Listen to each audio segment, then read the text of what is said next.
নমস্কার বন্ধুরা, আমি দীপিকা আপনাদের কাছে চলে এসেছি আরও একটা নতুন ভিডিও নিয়ে।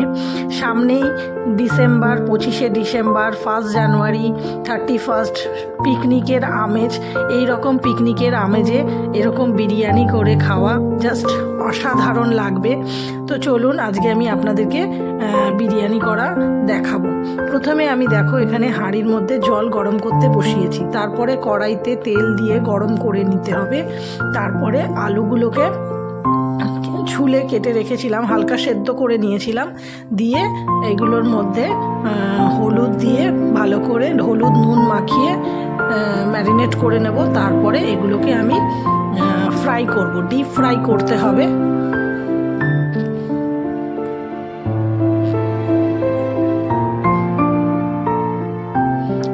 লাল করে আলুগুলোকে ভেজে তুলে নিতে হবে।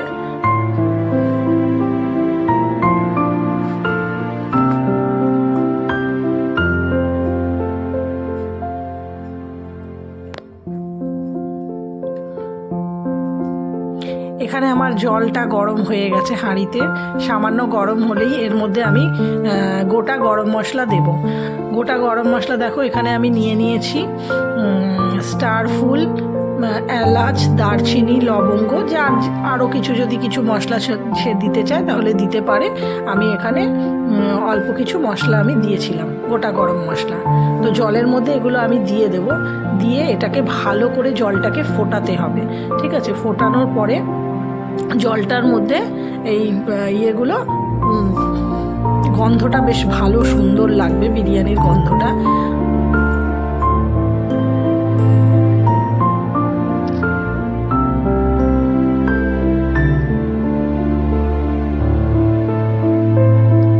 এবারে ঢাকনা দিয়ে ভালো করে ফোটাবো। এদিকে আমার আলুগুলো ভাজা হয়ে গেছে, দেখো লাল লাল করেই মোটামুটি ভাজা হয়েছে। তারপরে জলটা ভালো মতোই দেখলাম ফুটে গেছে। জলটা ফুটে যাওয়ার পরে তারপরে আমি বাসমতি রাইস নিয়েছিলাম, বাসমতি চাল। সেই রাইসটা আমি ভালো করে ধুয়ে ভিজিয়ে রেখেছিলাম, সেইটা আমি এর মধ্যে দিয়ে দেব জল ঝরিয়ে।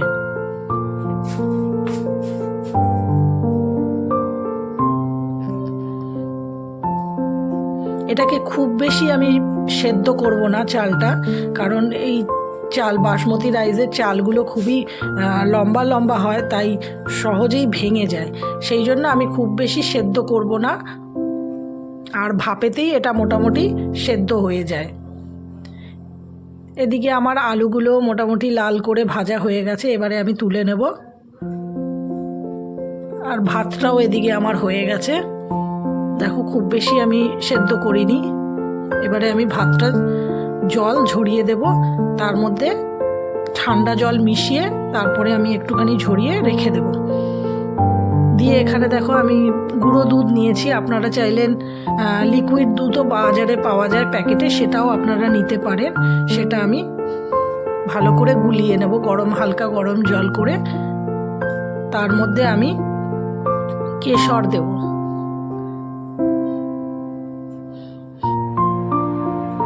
পরিমাণ মতো কেশর দেব। কেশরটা দিলে গন্ধটা বেশ ভালো সুন্দর হয়, আর একটু হলুদ হলুদ ভাবও আসে।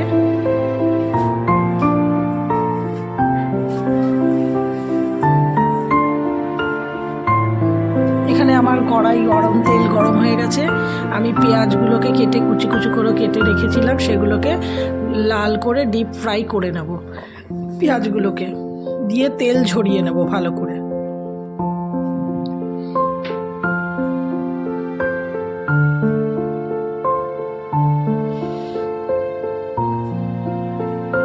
এদিকে আমার পেঁয়াজগুলো লাল করে ভাজা হয়ে গেছে। এবারে আমি সাইডে রেখে এগুলোর মধ্যে ভালো করে তেলটা আমি ঝরিয়ে দেবো, যাতে পেঁয়াজের মধ্যে কোনো তেল না থাকে। এবারে আমি তুলে নেব।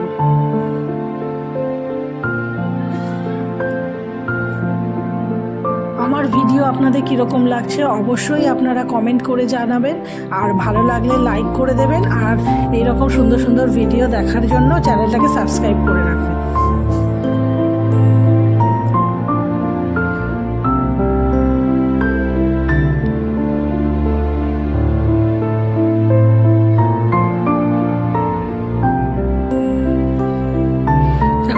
পেঁয়াজগুলো লাল করে ভেজে নিয়েছি, তেল ঝরানো হয়ে গেছে।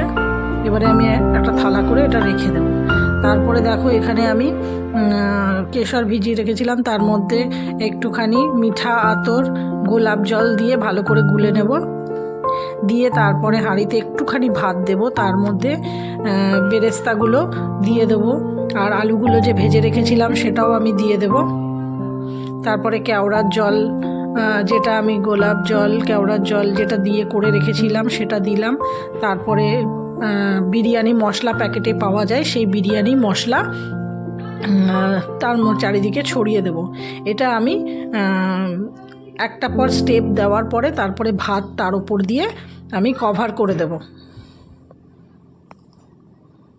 একটা লেয়ার হয়ে গেছে, এবার সেকেন্ড লেয়ার আমি দিচ্ছি। বেরেস্তা দিলাম, তারপরে আলুগুলো ভেজে রেখেছিলাম সেইগুলো দিলাম।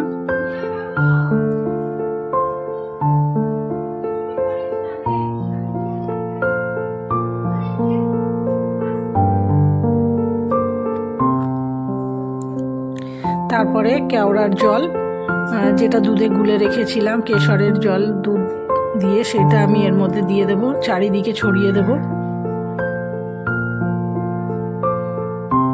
তারপরে বিরিয়ানি মশলাটা চারিদিকে ছড়িয়ে দেব।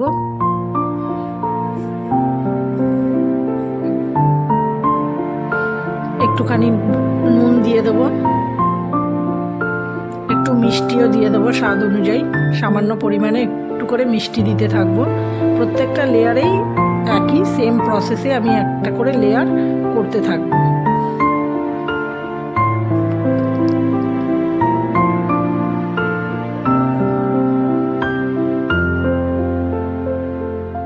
অলমোস্ট আমার কমপ্লিট হয়ে এসছে।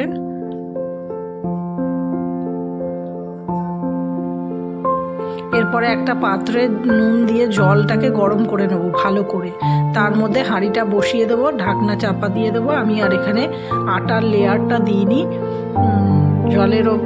জলটার ওপরে হাঁড়িটা বসিয়ে দিয়ে এটাকে দম দিতে হবে। আমি এখানে যেহেতু আটার লেয়ার দিইনি, তাই জন্য আমি ওপরে ভারী কিছু চাপা দিয়ে রেখেছিলাম। দেখো এখানে আমার বিরিয়ানি রেডি হয়ে গেছে। আমি